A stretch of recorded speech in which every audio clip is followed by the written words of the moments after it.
క్రీస్తునందు ప్రియ దేవుని పిల్లలారా, చేరవచ్చినటువంటి ఉంచిన వారికి అందరికీ ప్రభువు నామములో వందనాలు. గ్రంథంలో నుండి యెషయా గ్రంథము 54వ అధ్యాయము 5వ వచనము మరొకసారి చదువుతున్నామండి వాక్యాన్ని. నిన్ను సృష్టించిన వాడు నీకు భర్త అయి ఉన్నాడు, సైన్యములకు అధిపతి యెహోవా అని ఆయనకు పేరు. ఇశ్రాయేలు యొక్క పరిశుద్ధ దేవుడు నీకు విమోచకుడు, సర్వలోకమునకు దేవుడని ఆయనకు పేరు. సర్వలోకమునకు దేవుడని ఆయనకు పేరు. ప్రియులారా, ఈ యొక్క మాట కోటాను కోట్ల అనబడినటువంటి దేవుళ్ళు దేవతలు ఉన్నారు, కానీ కోటాను కోట్ల దేవుళ్ళు దేవతలు అనబడిన వారు ఉన్నారు, కానీ వారు నేను పరిశుద్ధుడను, లేదా నేను మిమ్మల్ని సృష్టించినాను, లేక ఈ సర్వలోకమునకు నేనే దేవుడను అని చెప్పుకునేవారు ఒకరినైనాను లేరు ప్రియుల. కనుక అలా చెప్పుకునే ధైర్యం కలిగిన దేవుడు, అలా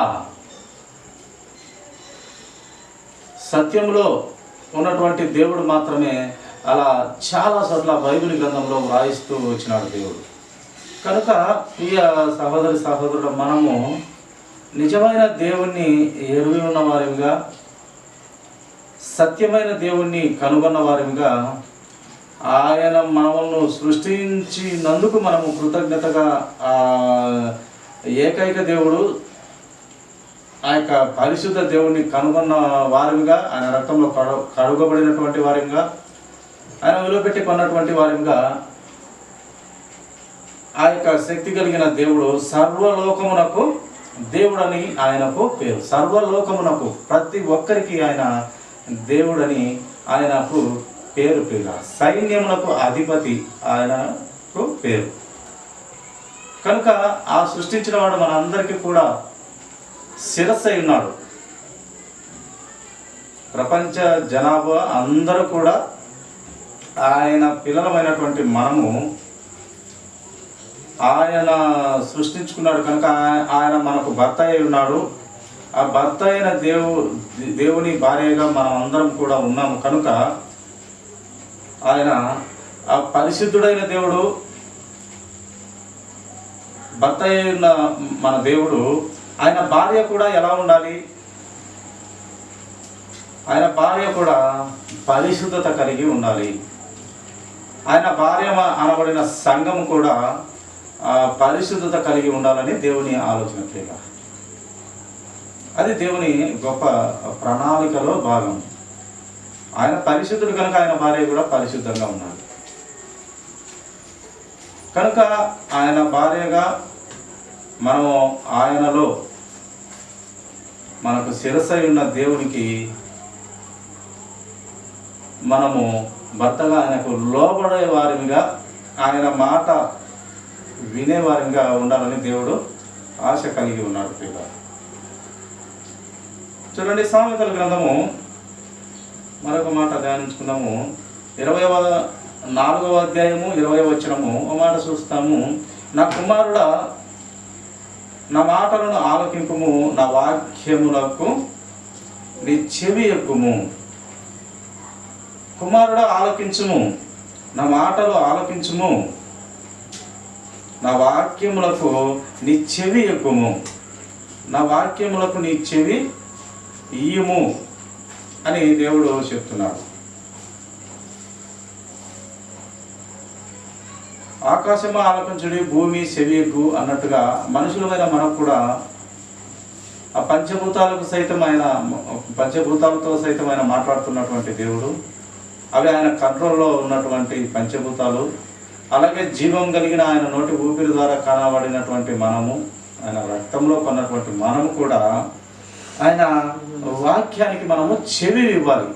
వినడమే కాదు, విన్న దాని ప్రకారం మన బ్రతుకుల్లో నడుచుకోవాలని దేవుని వాక్యం తెలియపరుస్తూ ఉంది. వినటము ముఖ్యము కాదు, కానీ ఆ విన్న సత్యమైన వాక్య ప్రకారం బ్రతుకుట మనకు మంచిది. ప్రియులారా, నీ కన్నులు నా ఎదుట నుండి వాటిని తొలగిపోనీయకము, నీ హృదయం అందు వాటిని భద్రము చేసుకొనుము.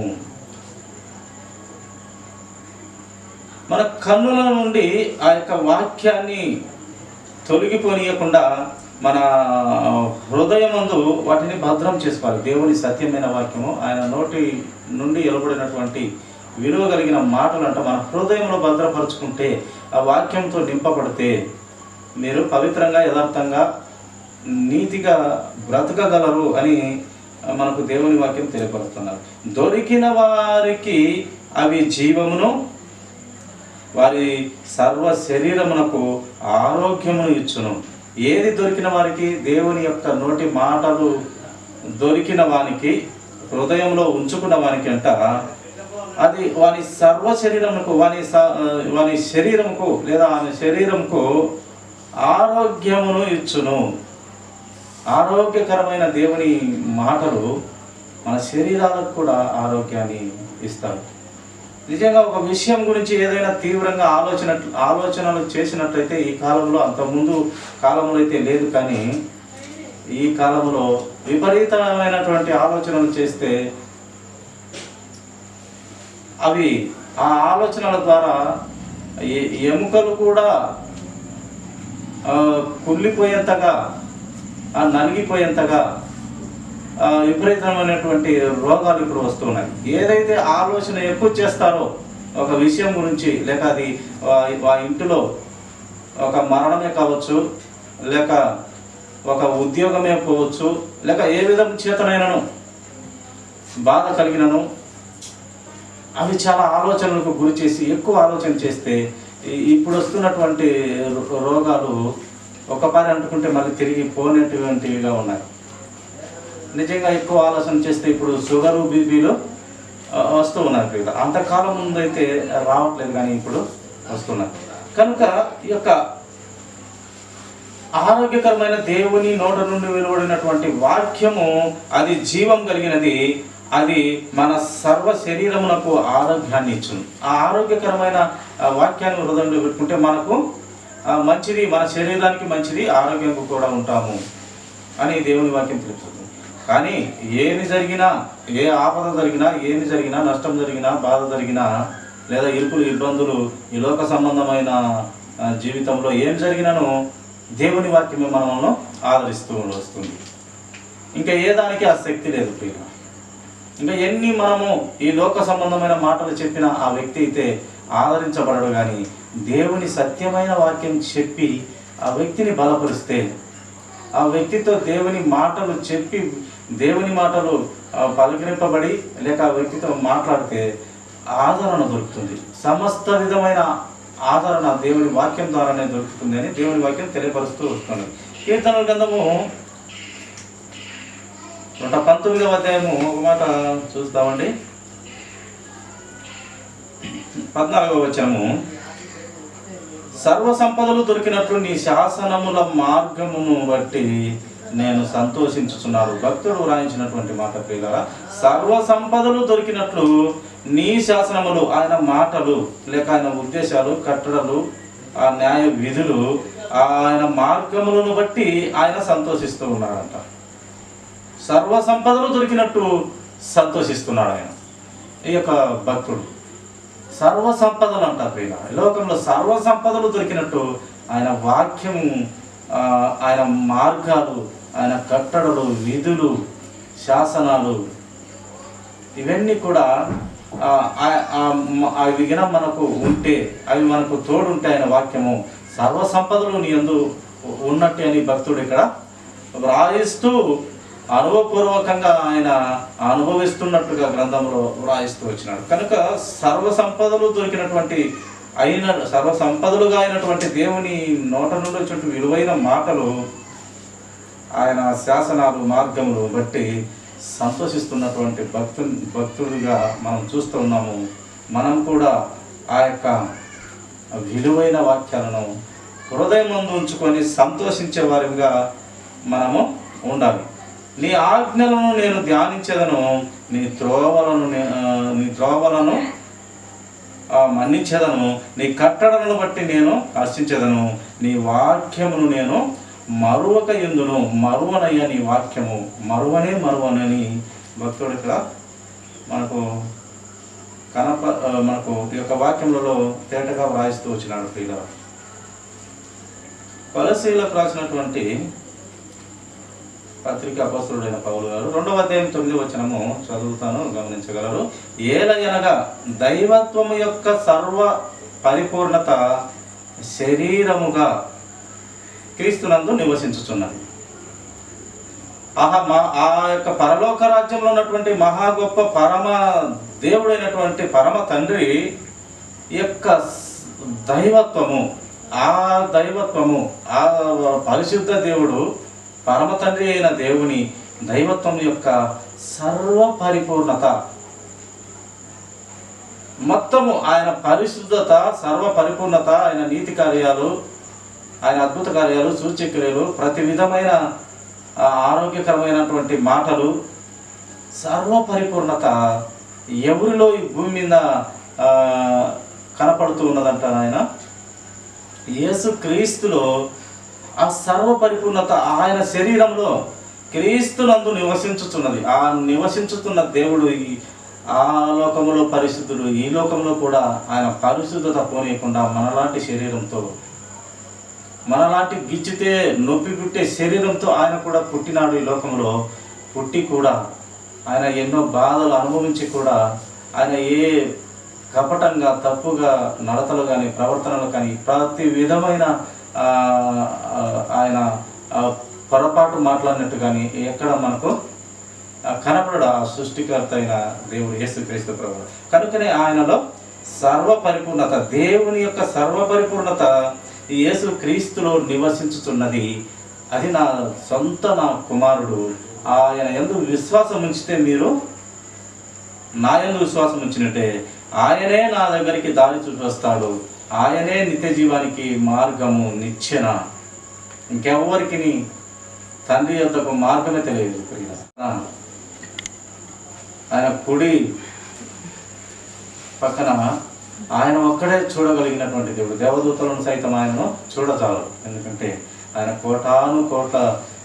కోటి సూర్య తేజస్సు కలిగినటువంటి దేవుడు. ఒక యేసుక్రీస్తు వారే చూశాడు. ఆ యొక్క సారూప్యత కలిగినటువంటి ఆయనలో నుండి వచ్చినటువంటి యేసుక్రీస్తు ప్రభు వారే చూడగలరు, కానీ ఎవరు మనము చూడలేము. కానీ ఒకానొక సమయము దేవుడు మళ్ళీ 2వ రాకడగా వచ్చి ఆయన భార్య అనే సంఘాన్ని పిలుచుకొని పోయి ఇంకా పవిత్రత, పరిశుద్ధత పరిచి, మధ్యాకాశంలో 1000 ఏళ్ల పరిపాలన చేసి ఇంకా పవిత్రపరిచి, ఆ పరిశుద్ధ భార్యను, ఆ సంఘం అనే భార్యని, విశ్వం అనే సంఘం అనే భార్యని, ఆయన రక్తబలి ఉన్నటువంటి సంఘం అనే భార్యని ఆ తండ్రికి పరిచయం చేసి, ఆయన చాటులో, అనగా క్రీస్తు చాటులో తండ్రి అయిన దేవుని మనకు చూపిస్తాడు. అప్పుడు చూస్తాం మనం డైరెక్ట్గా. అప్పుడు కూడా మనం చూడలేము. యేసుక్రీస్తు ప్రభు వారు ముందున్న మనం డైరెక్ట్గా చూడలేము. ఆయన చాటులో చూస్తామంట. పిల్లలు, అంత శక్తి కలిగిన యేసుక్రీస్తు ప్రభు వారికి సమస్తమును అప్పచెప్పినాడు దేవుడు. అందుకే సర్వ పరిపూర్ణత శరీరముగా ఆయనలో నివసించుతున్నది. అట్టి దేవుణ్ణి లేదా అట్టి ప్రవక్తని చెప్పినట్టు, ముందుగానే ప్రవచించినట్టు, లేక వాగ్దానం చేసినటువంటి దేవుడు, ఒక ప్రవక్తను పంపుతాను, ఆ ప్రవక్త మాట వింటే మీరు ధన్యులయ్యా, లేకుంటే మీరు ఆ ధన్యత్వం పోగొట్టుకొని నరకాల పాలయ్యేటువంటి బుద్ధిహీనులైపోతారని దేవుడు ముందుగానే చెప్పినాడు. ఆయన మాట వినాల్సిందే. వింటే నీకు రక్షణ, వినకుంటే నీకు శిక్షణ. వింటే నువ్వు పరిశుద్ధులలో ఉంటావు, వినకుంటే నువ్వు అపవాదిలో ఉంటావు. ఈ లోకంలో అపవాదికి నీవు ఇచ్చినటువంటి విలువను బట్టి వాడు అపవాది నరకంలో త్రోసివేయబడతాడు. వానికి ఈ లోకంలో తోడుగా ఉన్నటువంటి నీవు యాడికి త్రోసివేయబడతావు? ఆ అపవాది ఉన్న చోటికి, వాని కేకలలో నీవు కూడా కేకలేసేదానికి, ఆ అగ్ని ఆరదు పురుగు చావదనే ప్లేసులోకి వెళ్ళి విపరీతమైన కేకలతో, అదా ధనవంతుడి కేకలేసినట్టు ఆ లాజరును పంపించి ఆ యొక్క వేలుతో ఒక్క చుక్క పొట్టు నా నోటిని తడపమని కేకలు వేస్తున్నాడంట.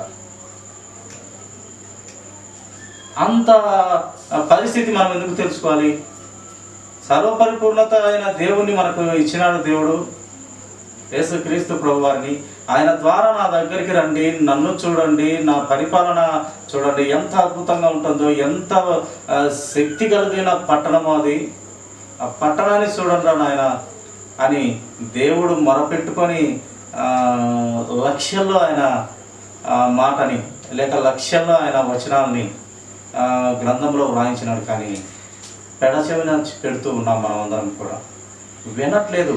ఈ లోకమే ఇదే శాశ్వతము, ఇక్కడనే మేడలు మిద్దెలు, ఇక్కడనే అంతా చూస్తున్నాము, అక్కడంతా ఏం లేదని నమ్మేవారికన్నా ఇంకా బుద్ధిహీనంగా ప్రవర్తిస్తున్నారు. ఎవరు? క్రైస్తవులైనటువంటి మానవ. ఆయన యందు విశ్వాసము సన్నగిలుతున్నది, నమ్మకము తగ్గిపోతుంది, నిరీక్షణ లేకుండా పోతుంది, పట్టుదల లేకుండా పోతుంది ఇప్పుడు రాను రాను పరిస్థితులు. కానీ ఇప్పుడే బలంగా ఉండాలని దేవుని వాక్యం తెలియపరుస్తుంది. ఎందుకంటే ఆయన ఇంకా సమయం లేదు, దగ్గర పడుతుంది ప్రియులారా నిజంగా దేవుని రాజ్యం. చాలా ఇంకా సూచనగా మనకు మొన్నటి ఎండల కాలంలో కూడా మనకు దేవుడు ఒక సూచన ఇచ్చినాడు. ఎప్పుడు మనము చూడనటువంటి ఎండలు మనం చూసినాం. ఇప్పుడు 2-3 తరాలు చూసిన వారు కూడా అటువంటి ఎండలు ఎప్పుడు చూడలేదంట. ఎందుకు వచ్చినవి ఇవి? ఏమో దేవుని రాకడ సమీపంగా ఉన్నదేమో, జనాలు సృష్టికర్త వైపు తిరగాలని ఒక రుజువు చూపిస్తున్నాడేమో, మారాలి అని చెప్తూ ఉన్నాడేమో పిల్ల. నిజంగా భూమి కూడా ఎవరో శాస్త్రవేత్తలు చెప్తూ ఉన్నారంట, ఇప్పుడు 24 గంటల సమయం కాదు, 25 గంటలు జరుగుతున్నది. ఆ యొక్క దేవుడు అప్పుడు సృష్టించిన భూమి, ఆయన నోటి ప్రకారం కలిగినటువంటి భూమి, తన చుట్టూ తాను తిరుగుతూ సూర్యుని చుట్టూ తిరుగుతూ పట్టే కాలము 24 గంటలు అయితే ఇప్పుడు 25 గంటలకు జరుగుతున్నదని సైంటిస్టులు చెప్తా ఉన్నారు. ఎందుకు ఇలా జరుగుతుందంటే దేవుడు ఏదో సృష్టిలోనే లేక ప్రకృతిలోనే మార్పు తెలియపరుస్తున్నాడు, ఇంకా సూచన చూపిస్తున్నాడో ఏమో ప్రియులారా. కరెక్ట్గా వాటి కక్షల్లో తిరిగి అవి కూడా ఆ కక్షలు తప్పిపోతున్నాయి. వాటికి నిర్ణయించిన ఆ యొక్క కక్షలలో నుంచి అవి స్లో అవుతున్నాయంటే 24 గంటలుగా ఉండాల్సింది 25 కని శాస్త్రవేత్తలు ఏ జ్ఞానం చేత చెప్తున్నారో కానీ అలా జరుగుతున్నదంటే దేవుడు ఏదో సూచనలు తెలియపరుస్తున్నాడు. కనుక సమయము కొంచెమే ఉంది. అందుకే ఆ యొక్క అపవాది కూడా వానికి సమయం కొంచెమే ఉన్నదని అక్కడి నుంచి త్వరగా వచ్చి ఎవరిని నా వైపు తిప్పుకుందనా, ఆ నరకంలో అరిచేదానికి నాకు తోడు కావాలి, నేను ఒక్కరిని వచ్చి ఎంతసేపు వచ్చాను, నాతో పాటు చాలామంది అరిస్తే నాకు కొంచెము హెల్ప్ఫుల్గా ఉంటుందని వాడు ఎవరిని మింగునా వానికి సమయం లేదని రాయబడుతూ వచ్చింది గ్రంథంలో. వాని సైన్యాన్ని పోగు చేసుకోవాలి. ఏం సైన్యం అది? ఈ లోకంలో దరిద్రంగా బ్రతకడము, ఆ నరకంలో దరిద్రంగా ఏడ్చడము, అరచడము, కేకలు, ఇది అది మన సైన్యం ఒక లక్షణం ప్రియులు. కానీ దేవుని సైన్య లక్షణము పరిశుద్ధంగా బ్రతకడము, పరిశుద్ధతలో జీవించడము, దేవుని పరిశుద్ధ రాజ్యంలో విలువైనటువంటి గొప్ప బహుమతులతో కూడినటువంటి ఆ పట్టణంలో నిన్ను పెట్టాలి. సృష్టికర్తలైన దేవుణ్ణి అలాగే తండ్రి అయిన దేవుణ్ణి కన్నులారా చూసే భాగ్యం ఇస్తానని ఆయన తెలియపరుస్తూ వస్తున్నాడు. కానీ దాన్ని పెడచెవిన పెట్టి మనము ఈ యొక్క అపవాది రెక్కల నీడలకే వెళ్తున్నాం. వాడు రెక్కల నీడలో ఈ రంగురంగుల లోకం చూపిస్తున్నాడు. చివరికి ఆ రంగురంగులలో ఒక ఫలితం ఏమంటే ఆ యొక్క నరకంలో అగ్ని ఆనదు, పురుగు చావదనే అక్కడికి వెళ్ళటమే. అపవాది వాని పిల్లలను తయారు చేసుకునే విధానం ఇక్కడ అదే ప్రియుల. ఇక్కడేమో బాగానే ఉంటుంది. వ్యభిచారం చేస్తే ఎంతో అది ఒక ఏదో సంతోషము, ఒక పక్కవాని భార్యతో పోతే అదేదో పెద్ద గొప్ప వీరులము ధీరులము అది ఒక సంతోషం అనుకుంటారు. అలాగే ఒక దొంగతనం చేస్తే నేను ఏదో సంపాదించుకున్నాను ఈ లోకంలోని సంతోషపడతాను. కానీ ఆ చివరికి అది ఆ వేదనకే, అది పాపానికే గురై మరణం అవుతారు, మరమైన నీవు ఆ నరకానికే వెళ్తావు. ఇది తెలుసుకోలేక అపవాది రెక్కల కిందికి పోతున్నారు, వాని చెప్పు చేతల్లోకే పోతున్నాం ప్రియులారా. అలా వెళ్ళకూడదనే 40 మంది ప్రవక్తలను పరిశుద్ధ ఆత్మతో నింపబడి, పరిశుద్ధాత్మ పూర్ణములుగా నింపబడి ఈ గ్రంథాన్ని రచించారు. దేవుడే పరిశుద్ధాత్మ ద్వారా రాయించినాడు. ఎన్నో మాటలు, విలువైన మాటలు, శక్తి కలిగిన ఆయన నోటి మాటలు, ఆయన పలుకులు చాలా విలువ కలిగినటివి. ఈ గ్రంథాన్ని ఇంత చక్కగా రాయించి ఆయన సేవకులు, ఆయన దాసులు, దైవ సేవకులు, సువార్థికులు, ఆయన శిష్యులు, ఆయన సైనికులు, ఆయన బిడ్డలుగా, ఆయన రక్తంలో కడగబడిన ప్రతి బిడ్డ దేవుని వాక్యం చెప్తూ ఉన్నారు. ఆయన నోటి మాటగా వీరు చెప్తూ ఉన్నారు, దేవుని నోటి మాటగా ఆయన సైనికులు చెప్తున్నారు, ఆయన శిష్యులు చెప్తున్నారు, ఆయన ప్రవక్తలు చెప్తున్నారు, ఆయన భక్తులు, మహాభక్తులు అందరూ తెలియపరుస్తున్న విషయం ఏంటంటే, ఈ లోకంలో మారు మనసు కలిగి ఆయన యేసుక్రీస్తు ప్రభు వారు నిజమైన దేవుడని నీవు గుర్తించి మారు మనసు కలిగి పాప క్షమాపణ పొందుకొని బాప్తిసం తీసుకొని ఆయన పరిశుద్ధ దేవునిలో నీవు పరిశుద్ధంగా బ్రతుకు. ఈ లోకంలో నీ ఊపిరి పోయేంత వరకు దేవునికి నమ్మకంగా బ్రతుకు. ఊపిరి పోయిన తర్వాత యేసుక్రీస్తు ప్రభు వారు వెళ్ళాడు. ఏనికి వెళ్ళాడు? ఆయన తండ్రి యొద్దకు వెళ్ళాడు, మనకు నివాసాలు తయారు చేస్తున్నాడు. మళ్ళీ వస్తాను, వచ్చిన తర్వాత మొదటిగా లేపేది ఆ చనిపోయిన వారినే. మొదటిగా లేపేది ఆ చనిపోయి గోతులు పెట్టబడిన వారినే లేపుతాడు. అప్పటికి జీవంలో ఉన్న వారిని అయితే లేపడంట. మళ్ళీ తర్వాత వారిని కూడా క్షణములో, చనిపోయిన వారిని, అప్పుడు జీవంలో ఉన్నటువంటి వారిని క్షణములో ఆయన మహిమ శరీరాలు ఇచ్చి ఆ యొక్క 1000 పరిపాలనలో ఇంకా పరిశుద్ధులుగా, పవిత్రులుగా చేసి మళ్ళీ తర్వాత రాజ్యం, ఆయన నివాస స్థలమైన నిత్య రాజ్యమైన ఆయన రాజ్యానికి పిలుచుకొని పోయి ఆ తండ్రిని చూపించి ఆ విలువైన బహుమతులు, ఆ గొప్ప గొప్ప ఇల్లు, ఆ బంగారు వీధులు, ఇవన్నీ నేను ఇస్తాను నాయన అని ప్రవక్తలంతా, భక్తులంతా, సేవకులంతా మొత్తుకొని చెప్తున్నా ప్రజలు ఈ లోకమే ఇదే మాకు పరలోక రాజ్యం అయినట్టుగా బ్రతుకుతున్నాం పిల్లలు. నిజంగా ప్రతి ఒక్కరు విశ్వాసులు సైతం నిజంగా అపవాదికి ఏదో ఒక సమయంలో తల వచ్చుతున్నట్లు పరిస్థితి అవుతుంది. కానీ దేవుని వాక్యము ఆయన రక్తంలో కడగబడిందని ఆయన రక్షించుకుంటూ వస్తాడు. పరిశుద్ధాత్మ దేవుడు పడినప్పటికీ లేపుతాడు ఆయన.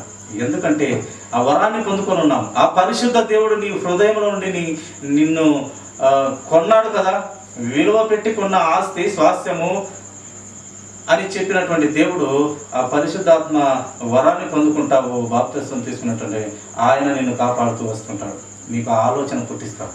పొరపాటు చేసిన తక్షణమే నీకు 10 రోజులు కానీ, 20 రోజులు కానీ, నెల కానీ, 8 రోజులు కానీ ఆ చేసినటువంటి పొరపాటు ఆలోచన తప్పు, ఇది సరికాదు, నేను సరిదిద్దబడాలనే ఆలోచన నీకు పుట్టిస్తాడు పిల్ల. అలా దేవుడు కాపాడుకుంటూ వస్తాడు ఆయన పిల్లలని. కానీ అపవాది అయితే వాడేమి కాపాడు ప్రియులారా. వాడు ఎంతసేపు నాశనం చేద్దామని బతుకు, వానికి ఈ రంగురంగుల లోకం చూపించి ఈ పనికిమాలిన ప్రతి విధమైన తప్పుడు పనులు చేపించి మన జీవితాన్ని నాశనం చేస్తాం. లేదా వాని అన్నీ ఆర్థికంగా పడగొట్టి, లేక జీవితాన్ని అంతా, సంసారం అంతా నాశనం చేసి చివరికి భ్రష్టుని చేసి వానికి వాడే మరణం అయ్యేంతగా కూడా చేపించేటట్టు చేస్తాడు అపవాది. ఇంకెందుకు నేను బతకడం, అంత పోయింది, ఇది పోయింది, నాలో ఏం లేదు అని చచ్చేలా నీకు ఆలోచన పుట్టిస్తాడు ఈ అపవాది. ఆ టైంలో కూడా దేవుడు నిన్ను కాపాడాలనుకుంటాడు. దేవుడైతే ఆ విరిగి నలిగి పాపములో ఉన్న నీ జీవితంలో ఇంకా నేను చనిపోతాను అనుకున్నప్పుడు కూడా దేవుడు నిన్ను మార్చడానికి. చూడండి, కొలసీలకు రాసినటువంటి పత్రిక అపోస్తలుడైన పౌలు గారు 1వ అధ్యాయము 15వ వచనము, ఆయన అదృశ్య దేవుని స్వరూపి అయి సర్వ సృష్టికి ఆది సంభూతుడై ఉన్నాడు. సర్వ సృష్టికి ఆయనే మొదటి దేవుడుగా, ఆయన యొక్క కంటికి కనపడని దేవుడు, అదృశ్య దేవుని స్వరూపి అయి, ఆ దేవుని స్వరూపి సర్వ సృష్టికి ఆది సంభూతుడై ఉన్నాడు ప్రియులారా. కనుక ఆయనలో మనము ఉండాలి. మనకు మహిమ శరీరాలు ఇచ్చినప్పుడు, దేవుడు వచ్చినప్పుడు, ఆ యొక్క పునరుత్థానంలో చనిపోయిన వారిని లేపినప్పుడు మనము కూడా ఆయన క్షణంలో మహిమ దేహాలను ఇస్తాడన్నాం కదా. ఆ మహిమ దేహాలు ధరించుకున్నప్పుడు మనం కూడా ఈ యొక్క కంటికి కనపడని ఆత్మలుగా మనము ఇదైపోతాం. పిల్ల మొత్తం ఇంచుమించుగా ఆయన వంటి వారిగా అవుతాం. ఒక పరలోక రాజ్యానికి ప్రయాణం చేయాలంటే ఇలాంటి శరీరాలతో మనం వెళ్ళలేము. అందుకే రక్త మాంసాలతో కూడినటువంటి శరీరము నా రాజ్యంలో ఉండదన్నాడు దేవుడు. కనుక మనం ఆ రాజ్యానికి పోవాలంటే మనకు ఒక సపరేటు, ఒక స్పెషల్ శరీరం కావాలి. అది కంటికి కనపడనటువంటి ఆ యొక్క అదృశ్య దేవుని స్వరూపంలోకి వచ్చి ఆయన ఆత్మను పొందుకొని కంటికి కనపడని శరీరాలతో మనము ఆ యొక్క దేవుని వెనకబడి, ఆ నిచ్చెనబడి మనం వెళ్తాం. ఈ యొక్క లోకంలో కంటికి కనపడేటివన్నీ అనిత్యములు, కనపడనవే దేవుని వాక్యం రాయబడుతూ వచ్చినది. ఈ లోకంలో కనపడే ప్రతి వస్తువు అనిత్యములు, అంటే అవి నిత్యమైనవి కావు. కనపడనటివి ఉన్నవి కొన్ని, అవి నిత్యమైనటివి అని దేవుని వాక్యం తెలియపరుస్తూ ఉన్నారు. కనుక కంటికి కనపడే ప్రతిదీ ఈ లోక సంబంధమైన నిత్యమైనటువంటి కాదు, కానీ కనపడనటువంటి ఆ యొక్క ఆత్మదేవుని శక్తి గొప్పది. అక్కడ ఆ రాజ్యం గొప్పది ప్రియుల. కనుక అలాంటి శరీరాలతోనే మనము తండ్రి దేవుని యొద్దకు మనము వెళ్ళగలము. యేసుక్రీస్తు ద్వారా, యేసుక్రీస్తు నిచ్చెన ద్వారా మనము వెళ్ళగలము. ఆయనే మనము రక్షించుకుంటున్నాడు. ఆయనే గొర్రెలకు మంచి కాపరి, ప్రాణం పెట్టాడు, మళ్ళీ తిరిగి పొందుకున్నాడు. మళ్ళీ ఆయన ఆ యొక్క తండ్రి దేవునికి మనమును పరిచయం చేస్తాడు. అక్కడ చూడండి, కొలసీలకు రాసినటువంటి అపొస్తలుడైన పౌలు గారు 6వ అధ్యాయం 11వ వచనం కూడా ఒక మాట చూస్తాము. మీరు అపవాది తంత్రములను ఎదిరించుటకు శక్తిమంతులగునట్లు దేవుడిచ్చు సర్వాంగ కవచమును ధరించుకోండి. అపవాది తంత్రములను ఇందాక అనుకున్నట్టుగా ఈ యొక్క అపవాది వాడు ఎన్ని రకాలైనటువంటి పాపాలు చూపిస్తే ఆ పాపాలలో ఏది మనకు సంతోషము కలుగుతుందో అని వాడు అన్ని చూపిస్తాడు. ధనం చూపిస్తాడు, వ్యభిచారం చూపిస్తాడు, దొంగతనాలు, లేక అంటే మానవ నానాక చెత్త ఆలోచనలు పుట్టించి దేనిలో వీడు పడిపోతాడు. ఈ విశ్వాసి లేక ఈ దేవుని రక్తంలో కడగబడినటువంటి ఈ యొక్క బిడ్డ ఏ దాంతో వీడు పడతాడు? ధనంతో పడతాడా, లేక వ్యభిచారంతో పడతాడా, లేక దొంగతనంతో పడతాడా, లేక ఆశతో పడతాడా, భూమితో పడతాడా, అంతస్తులతో పడతాడా అనేది వానికి అపవాది కనుక ఏదో ఒక దాని ద్వారా వాని లాక్కుంటాడు. ఆ తంత్రములన్నీ తెలిసిన వారిగా ఉండాలని దేవుని వాక్యం తెలియపరుస్తుంది. వారి తంత్రాలని మనం తెలుసుకునే వారిగా ఉండాలి. తెలుసుకొని శక్తివంతమైనట్టు దేవుడిచ్చు సర్వాంగ కవచం ఒకటి ఉంది. ఆయన నోట నుండి వచ్చినటువంటి మాట, వాక్యం. ఆయనే దేవుడే, వాక్యం ఉండను, వాక్యమే దేవుడై ఉండను. ఆ యొక్క వాక్యము దేవుని యొద్ద ఉండెను. ఆయన మాటే వాక్యము, వాక్యమే దేవుడు. ఆ దేవుడే దేవుని యొద్ద ఉన్నాడు ప్రియుల. కనుక వారి తంత్రములు ఎదిరించుటకు శక్తి కలిగినటువంటి దేవుడిచ్చు సర్వాంగ కవచమైన వాక్యాన్ని మనము ధరించుకోవాలని లేఖనము తెలియపరుస్తూ ఉన్నది ప్రియుల. కనుక ఆ వాక్యము చాలా శక్తి కలిగి కనుక ఆ వాక్యాన్ని మనం నమ్మాలి. కనుక ప్రియ సహోదరి సహోదరుడా, నీ నా జీవితాలలో కూడా అలాంటి దేవుని వాక్యాన్ని హృదయంలో ఉంచుకొని ఆ శక్తి కలిగిన వాక్యాన్ని, ఆ అపవాదిని తంత్రములన్నీ ఎదిరించుటకు ఆ శక్తి కలిగిన వాక్యాన్ని మన హృదయమందు ధరించుకోవాలి, నివసింపనీయాలి, లేదా ఏలనీయాలి దేవుని వాక్యము అని దేవుని వాక్యం తెలియపరుస్తున్న కనుక మనము దేవుని ఆలోచనలో, దేవుని చిత్తంలో మనం అందరం కూడా బ్రతకాలి. లేదా ఆయన ప్రణాళిక గొప్పది, ఆయన ఆలోచన మరీ గొప్పది. ఎందుకు ఈ అద్భుత కార్యాలు, సూచక్రియలు అని దేవుడు చేయాల్సి వచ్చిందంటే ఆయనను కనపరచుకోవడం కోసము. ఆయన ఇంత శక్తి కలిగిన దేవుడని తెలియపరచున్న కోసము తెలుసుకోవాలని సూచనగా ఆయన ఇన్ని అద్భుత కార్యాలు సూచక్రియలు చేసుకుంటూ వచ్చినాడు ప్రియులారా. ఎందుకంటే ఆయన దేవుని కుమారుడు, దేవుడు, ఆయనకు అసాధ్యమైనది ఏది లేదు అని తెలియపరచడం కోసం ఆయన ఈ యొక్క అద్భుత కార్యాలు సూచక్రియలు చేసుకుంటూ వచ్చారు. ఒకడు చనిపోయి పాతాళానికి పోయినా లేదా ఆకాశంకి ఎక్కిపోయినా ఆయన మళ్ళీ తిరిగి రప్పించగలడు. చనిపోయి పాతాళం పోయినా మళ్ళీ రప్పించగలడు, ఆకాశంకి ఎక్కిపోయినా మళ్ళీ తిరిగి రప్పించగలడు. ఆయనకు అసాధ్యమైనది ఏది లేదు. కనుక ఏలియా ఆయన ఆరోహణమైనాడు. అసలు మరణము ప్రతి ఒక్కరికి రావాల్సిందే చెప్పినటువంటి దేవుడు ఏం చెప్పినాడు? దేవుడు మరణము ప్రతి ఒక్కరికి రావాల్సిందే. ఎందుకంటే మనం మన్ను కనుక మళ్ళీ తిరిగి మన్నుకు చేరాలి, అది ప్రతి ఒక్కరికి రావాలి, అది తప్పదన్నటువంటి దేవుడు ఏలియాకు లేక ఆనోకు వీరు ఈ మరణాన్ని రుచి చూడకుండా వెళ్ళినారు. కానీ వారు మరణించలేదు, రుచి చూడకుండా వెళ్ళినారు. దేవుడు పిలుచుకున్నాడు. ఎందుకు ఇది చూపిస్తున్నాడు దేవుడు అంటే ఆయనకు ఇది అసాధ్యమని లేదని తెలియపరచుటకు ఆయన అలా చేసి ఉండొచ్చును ప్రియులారా. మరణము కంపల్సరీ ప్రతి మనిషికి జరగాలని చెప్పినటువంటి దేవుడే వారిని మరణం లేక పిలుచుకున్నటువంటి దేవుడు. ఈ మరణము జరగాల్సి ఉండి కూడా వారిని పిలుచుకున్నాడంటే ఆయనకు అసాధ్యమైనది ఇంకేది లేదు. అందుకే ఆయన అంటాడు, ఈ యొక్క రాళ్లతో కూడా నేను అబ్రహాముకి పిల్లలను ఇవ్వగలను అని అంటాడు. ఆ వృద్ధాప్యంలో ఆ గర్భమంతా నిలిచిపోయిన, పిల్లలు లేకుండా గర్భమంతా నిలిచిపోయిన సమయంలో కూడా ఆయన ఆ వయసులో పిల్లల్ని ఇచ్చినట్టుగా చూస్తాం. ఎందుకు అలా చేసినాడంటే దేవుడు ఎవరంలోనే ఇవ్వచ్చు కానంటే ఆయన శక్తి కలిగిన దేవుడు, ఆయనకు అసాధ్యమైనది ఏది లేదని తెలియపరచనిటికి కూడా ఆయన ఇలాంటి గొప్ప కార్యాలని చేయిస్తూ చూపిస్తూ వచ్చినాడు. కనుక అంత శక్తి కలిగిన దేవుడు, ఆయనకు అసాధ్యమైనది ఏదీ లేదు.